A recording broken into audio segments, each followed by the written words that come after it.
All right, welcome back to My Mom's Basement. It is Robbie Fox, and I am here with Shane Reid, who is coming off an amazing release of Deadpool and Wolverine. He was the picture editor on Deadpool and Wolverine. I've actually never had an editor on my show before, and I'm very excited to talk to you because I'm very interested in the craft of filmmaking and all of the things that go into that. And I want to just start by saying I've seen the movie twice now from my very Nice. novice perspective of what editing entails and what goes into it. I think you did a fantastic job with the way the movie moves, the energy that it has, the action sequences, the comedy, the way it's balanced. I think it's fantastic.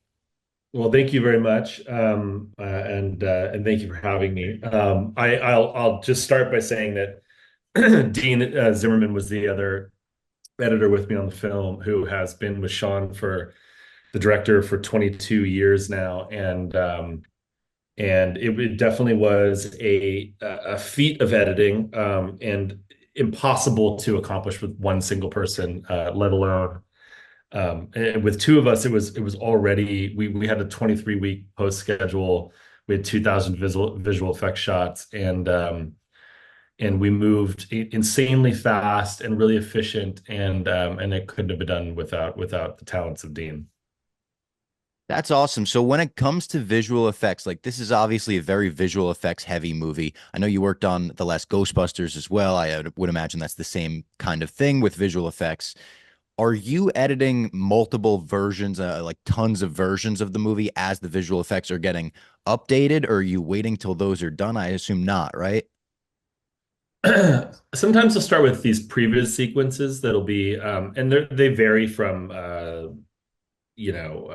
storyboards that are put together to actual like visual effects companies that do previs work, and they'll sort of make like 3D animations, and you'll start with some of those to block out action sequences. Those are usually used for the director and the production to wrap their heads around the sequence that they need to shoot and how they're going to break it down. We'll sometimes get those earlier and then trim them up so that we can already sort of have an editorial pass on them and get rid of anything that we might not need. And then it's like, then you start to build a scene. Sometimes you're building a scene like for Ghostbusters, you build scenes just without Slimer in them, and sort of make up in your mind where Slimer's going to move. And then you'd start to, have your VFX editors start to, comp in versions of Slimer, and you'd start to go ahead and understand how it's all tracking. And it just kind of builds in that way. It's like little piece, little by little piece by little piece. Um, in Deadpool,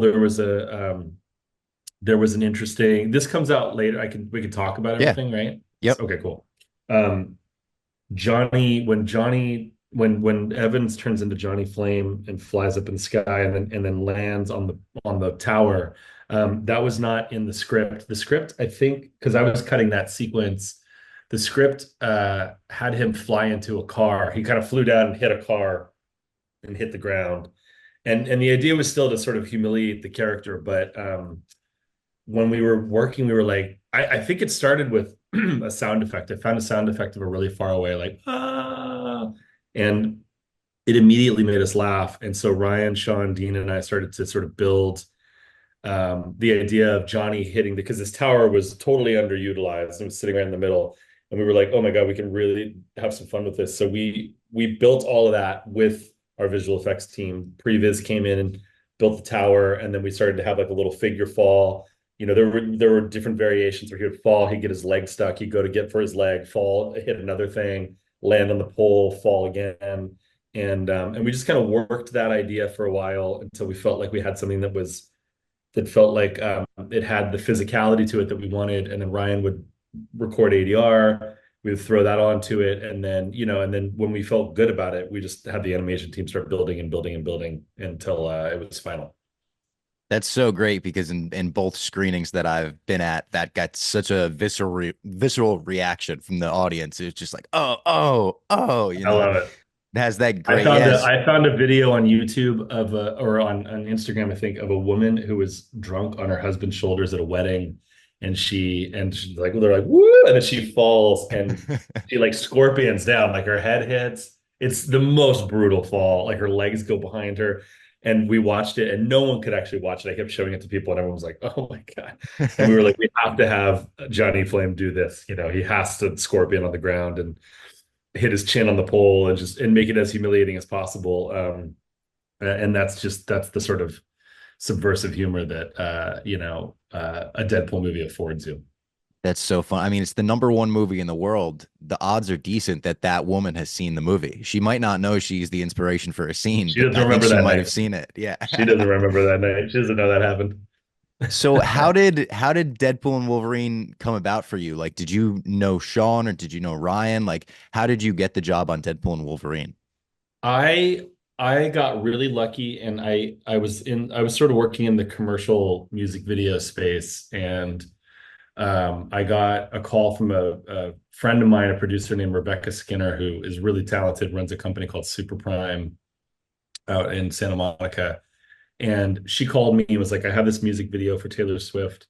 And Blake Lively's directing it. She's never directed before. She's coming under our banner because they've worked with Taylor before. And she's like, and she doesn't have an editor. And I had worked with like Damien Chazelle with her and Terrence Malick with her, and I just delivered for these directors that are like big directors, and have a high echelon of expectation. And she was like, I think you'll do a good job. I think it'll best represent us. So I came into it. I met Blake.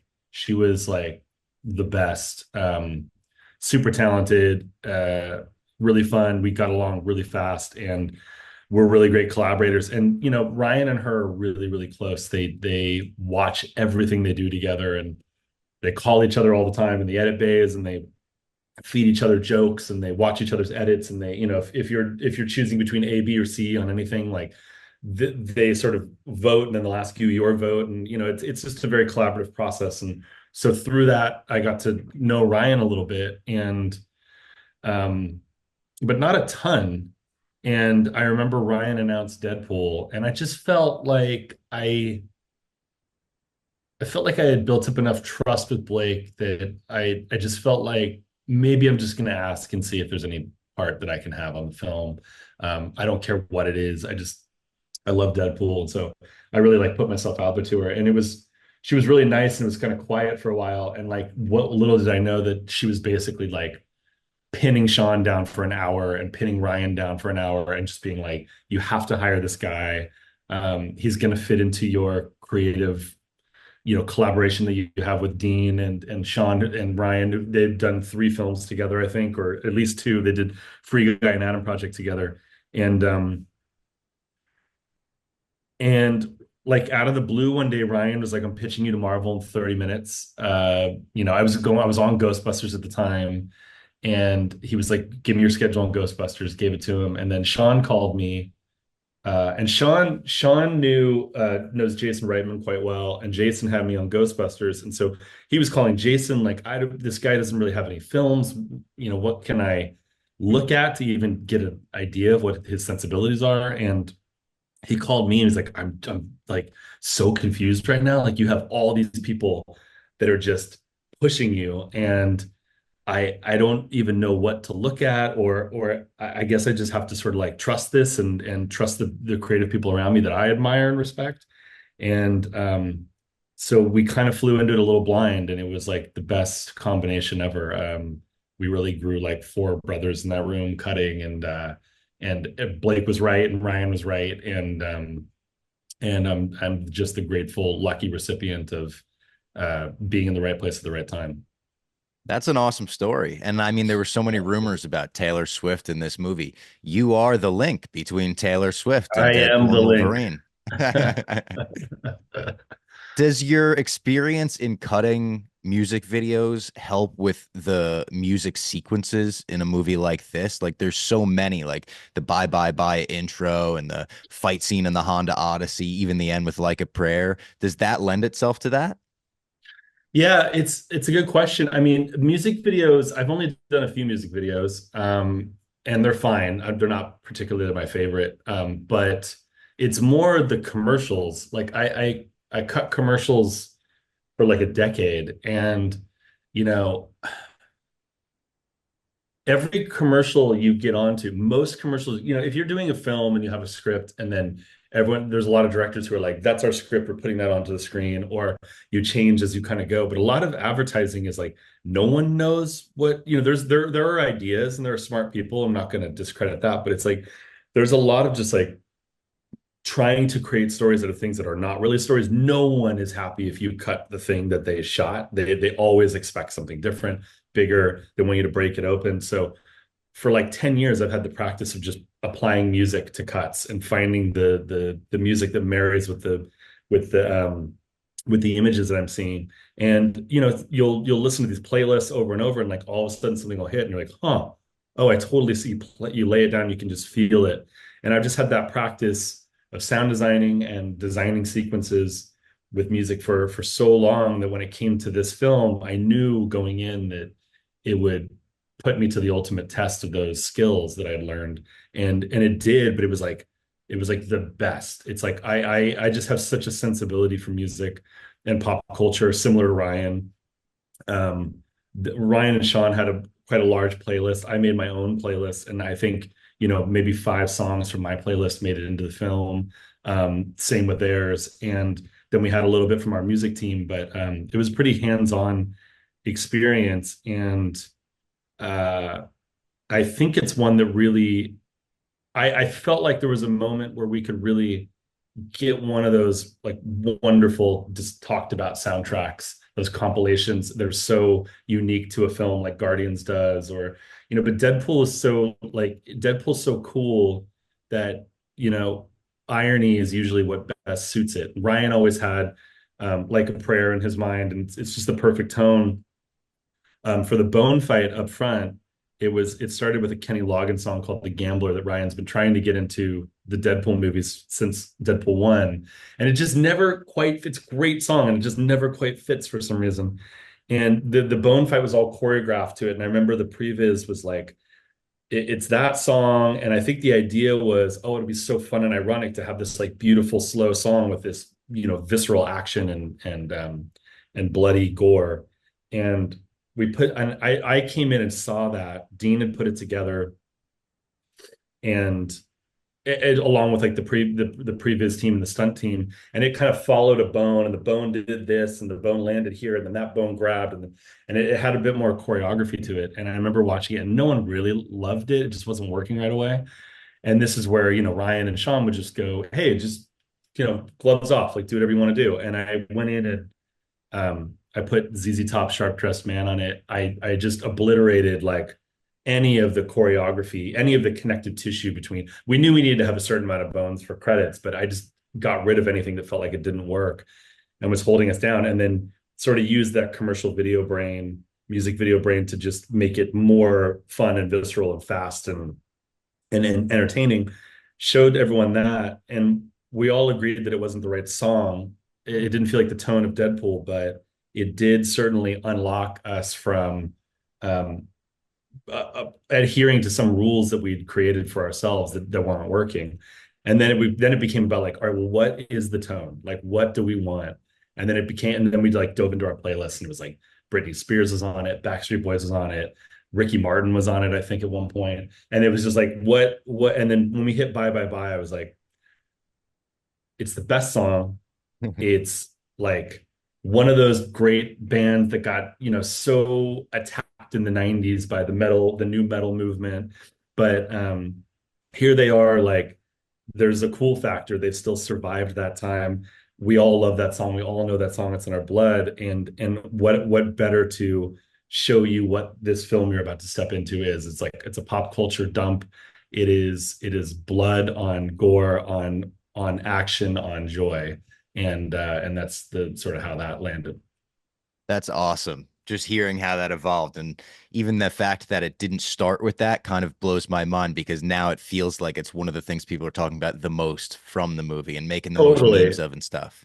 And then this is how Dean and I would work, is we would just, I would take it and I'd do something. I'd give it to him. He'd mess with it. I'd give it back to me. We were so, our egos were not in the way of this movie. We as a team of editors were like always best idea wins and always showing each other things. So then it just became about, oh, I've got an idea of how we can hit this beat and let's move this around and do that there. And then we made it feel like, oh, this song feels like it was made for the movie. Now the choreography is like so in tandem that the audience is just going to love this sort of like, match cutting action onto the, like when he's whipping him with the feet and it's like bye bye bye. You can't imagine that the song was any different.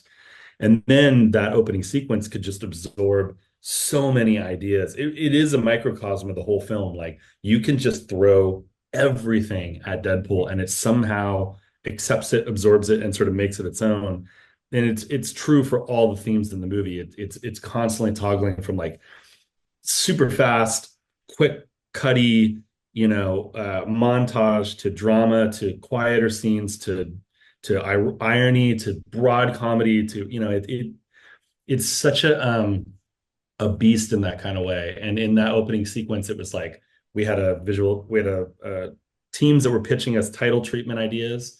There would be like little dancing Deadpools and animations that came from like the first few films, and then they'd be like drawing, doing things where like when you landed on a soldier, like his eyes would bulge out as an animation or blood would stream out and as crayon. And we were just playing with all these different concepts. And what we kept feeling like was like we're doing too much. There's too much going on already. We've got the bones and we've got the blood and we've got the song, and we don't need to add much more. And then as like a Hail Mary, our team at Method Visual Effects randomly pitched 3D Deadpool dancing to the song so that he was like aware of the fact that he was in a movie and was aware that the song was playing.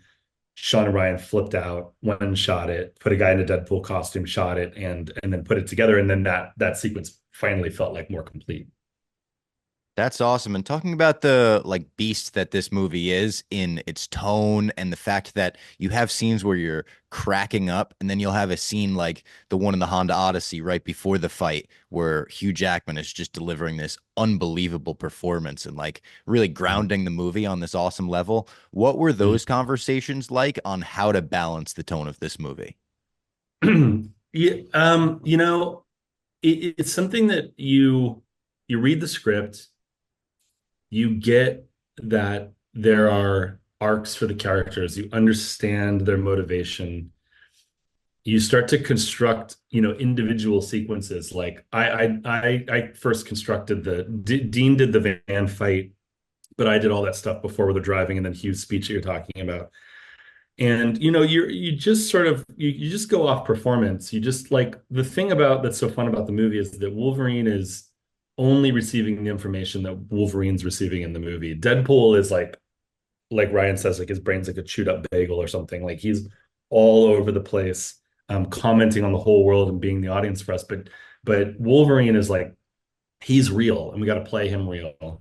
And so you just look at a scene like that and you're like, well, what's the most real performance? And I'm not going to worry about how I'm going to get here or there or where I'm coming from. I just want to nail this. And then it's just massage. It's just time. It's like putting it in front of audiences and being like, I think that I remember in the beginning of this, I was like, this movie could be 4.5 hours long. I'm in the whole time, but it's not true. It's like after a while, you're like, you're doing so much of that the audience becomes exhausted and they kind of tell you when they're not on board with what you're doing. And then you autocorrect and you remove a scene or you tighten something up. I mean, that scene with them in the car when they're driving was like 2 times longer.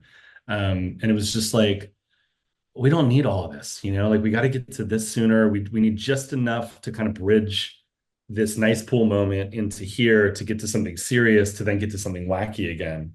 And you just can't know how to do it until you start to piece it all together. And certainly when you watch your first cut, you're like, oh my God, what? Like you're jerking everyone around all over the place. But eventually you find out how to smooth it. What was now you're talking like test audience stuff. What was the secrecy level like on a movie like Deadpool and Wolverine? We hear all the time about Marvel's like lockdown I know. secrecy. Was it like eye-opening as someone coming into the universe? What's funny is like I've worked with Apple for 5 or 6 years in the commercial side, and I think they're even more intense about their security. So I've been used to it for a long time because you'll be working on like new products and they're very secretive about that. I remember going to like tutorials where you'd sit and watch a tape on like how their secrecy is what keeps them at number one and et cetera. And um, so I've grown used to it and I get it. And like also I think it's like I want it to be a secret. I like we're Yeah. every time we're putting these scenes together, I'm like, I don't want this to get, I'm scared of myself more than I'm scared of like anyone else. Because I don't want to have a big mouth and I don't want to blow it. And certainly like if anything was leaked or if there was a title leaked online or someone did, like I immediately have a guilty conscience and I feel like, oh my God, what did I do? So I'm happy to be on the other side of that and not have blown like Channing or something. But uh, as far as screenings went, it was a conscious choice to do, and I think Marvel does this mostly, but we do the screenings on the Disney lot for Disney employees, and that way everyone's on the same team, everyone gets it. They say that they, sometimes you want to take a film out into the wild and be in a totally different market. But Kevin Feige and Lou D'Esposito told us that, like, when they've tested on the lot, they get very similar scores to when they would take it anywhere else. So it felt like the most secure and safe way to do it. I think we did three of them along with our friends and family that we did in New York. That was the first one that was just very, very, very close people to us. And, everyone kept their word and kept quiet. And it's so much joy to be able to see audiences actually discover the cameos. I don't know if you felt that way when you watched it, but Oh if you my didn't God, spoil it for yes. yourself, but just to see people actually get hit with it is like, I think it's just so rare to do that anymore. And I even equated it's like going back. I remember watching like the Jurassic Park trailer. They would give you like nothing when I was a kid, or the Matrix trailer was like a tunnel that was like swirling with like Keanu Reeves, the Matrix, and you just like, I'm gonna go see that, and you didn't know what was coming. I mean, Matrix is probably one of the best theatrical experiences. I think Tarantino said that too, but for most people, because no one knew that stuff was coming at them, and I think that's like impossible to do these days. So my hat's off to Marvel for keeping it quiet and we're super appreciative of anyone who saw the movie, gave us feedback, and kept their word. Oh my God. I got to see it at the IMAX in Lincoln Square in New York City, which is like, one of the biggest ones. Sold Yeah, out. Every seat was filled. And the moment where the cameos they're not even really cameos. The supporting cast starts walking in and yeah, they're, Elektra and Blade. And it's just one after another, Channing and even Laura. The crowd was going insane. I'm a wrestling fan. It felt like I was like at a wrestling yeah, show with yeah. the way Right. It's people like were rowdy. reacting. Yes. Yeah, it's It was rowdy, and awesome. it's like, wow, what a fun cathartic experience, and it's something that we only could have dreamed of, and I'm sure even further back from me when Ryan and Sean were putting these paper and Zeb and Rhett Reese and Paul Wernick were putting all these scripts together and thinking of the characters that they wanted to bring back to life. I can only imagine the satisfaction that they felt when the audience erupted the way it did. Absolutely. For you, kind of a two-part question. What was the most fun sequence for you to cut? And what was the most challenging for you to cut in this movie? The most fun sequence for me was it was by luck of the draw. Dean and I were we would sort of pass things off, like, sometimes you'd have a scene that would be like, for instance, Dean had when they arrive at Cassandra's lair, and that's like 5 days of shooting, and so Dean's kind of like building that, and he's then the days might not all be back to back. It might be like 1, 2, 3. Then on the fourth day they shoot something else. So he has like a good 7 day window where he's kind of wrestling that scene and putting it together in a place that he can present to Sean. And so whatever starts to get done, like I'll just jump into. And it was sort of dumb luck. And one of the first times that I got to prove myself to Sean and Ryan and Dean that I was the right hire was I had stumbled into the void. So when they landed, Deadpool and Wolverine landed into the void through them shooting each other in the ribs and headbutting each other all the way through the fight, all the way through Sabretooth. I kind of did that whole section. And so I got that adamantium fight between the two of them. And I was just like, wow, like this is like I'm this one person sitting here with this fight that everyone's been waiting for. And I've never cut a fight sequence before. Um, and we're just gonna see how it goes. And so it was like learning while doing, but it was pretty effortless. Cutting a fight scene together like that feels impressive, but it's kind of effortless. But where the interesting things are like what choices of music you use, when you use them, and all the sound design. And I sound designed the whole thing too. So when I sat down with Ryan and Sean and Dean, I played them the first cut. It had AC/DC on it. I love Tell's Bells. It was on my playlist, and I remember just the Western thing. I started those bells, and I was like, oh yeah, this just has a build, and it's just got a tension, and it's like, and you also know when you start hearing that guitar riff, you're like, fuck yeah, like you give it to me, guys, like whatever you're doing, and so I put that together, and I first showed them, and Ryan like flipped, and um, we barely tweaked it, and so and then the fight kind of stayed the same pretty much all the way. And you tweak some things around it performance wise, but um, that was the most fun and the most rewarding, I think, because it was like my first. I got some real meat to chew on in the film, and I got to really prove myself to the guys, and everything really changed after that because it was pretty early on, and it was like, oh, okay, like this guy's not fucking around, and we're good. It feels, and Ryan's happy, and that's a great place to be when you're first presenting a cut, and then the most challenging one was so Dean and I mostly had like the power room, all the power room sequence with Cassandra at the end. Dean and I would do things together on it, but it was another one of those ones that just kind of fell into my lap, and um, it it didn't have enough big ideas in it yet. It was kind of like the idea was that they were going to go in, they were going to lock arms, they were going to have this sort of centrifuge, it was going to explode them, and then that was kind of it was it. It was more about the abs and there was a joke where Deadpool was going to be reaching for the thing, and then you pull out and you realize that he's not even close to it, and then the music stops and he tells the music to keep going, but it just didn't feel in that moment like we had just built up so much sincerity that we were like, let's just drive this home, let's just take this feeling and not undercut it, and so we put it together, and I was convinced that this Journey song will be really fun for it because it was a Journey song called Separate Ways, and it's just a very like neon song, and it was funny, and I was like, this is what it wants, right? Like these guys are ripping their shirts off and they're staring at each other, and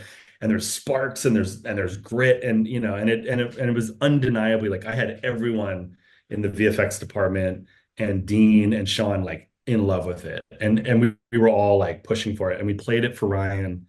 We played the whole film for Ryan, and it just was like so deflating. It was like I had basically just done a music video with Deadpool and Wolverine, and it had no drama to it.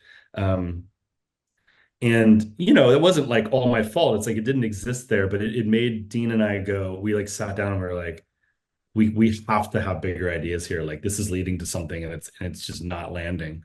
And so went in, broke it apart, restructured it, went back to the Madonna orchestra and choir that was originally like what the guys wanted, but they were indulging me on seeing because I had so many music breakthroughs that they were kind of like, yeah, if you're feeling that, like run with it. And they were they're very cool like creative partners. But then we all went, okay, that doesn't work. And then Dean and I had to basically find a way to start to tell the story of as Cassandra's eliminating the worlds, how are we seeing the effect of that? We're not going to do like a Marvel thing where we see the world disappearing or people vanishing or turning into ash. So we started to think like more internal, like what does it mean to Wade? And so we thought about the tools that we had, which were the past Deadpool movies and the party and Vanessa, and we went in and Dean would take some sequences and like take the plate. We shot plates for like Colossus and the party, so we were able to do this thing where like Wade's world is kind of disappearing around him, and that was cool and it was effective. And we were like, okay, this is I'm feeling this. I think Kevin Feige saw it and was like, if you're gonna do this for Deadpool, you got to do it for Wolverine. This is both of their stories, and we were like, okay, we don't have past Wolverines to draw from because we can't use the other movies because he's another character. Um, we don't have anything in the movie tangible that feels like uh, something that he is longing for. So I had to go in and like start to build moments of the movie almost as if they were continuations of the scene. So you have the fireplace the fire pit, and Daphne says, you were always the wrong guy until you weren't. She didn't say until you weren't, but by adding until you weren't here, it was almost like you as an audience get to see a snippet of this scene, but the rest of their life is continuing. And now we can find those extra moments that were on the cutting room floor and construct something out of it that feels like Wolverine is now going on his own memory crawl and his own acceptance of his death. And that just took a ton of time and brain power to get right. And we did, and we feel really proud of that sequence, but it started with not very much. That's awesome. This was a really fascinating conversation for me. So thank you for not only doing this for the time, but thank you for your work on the movie because it's one that I know I'm going to rewatch for years to come. And congratulations on the success as well. Awesome, man. Thank you so much.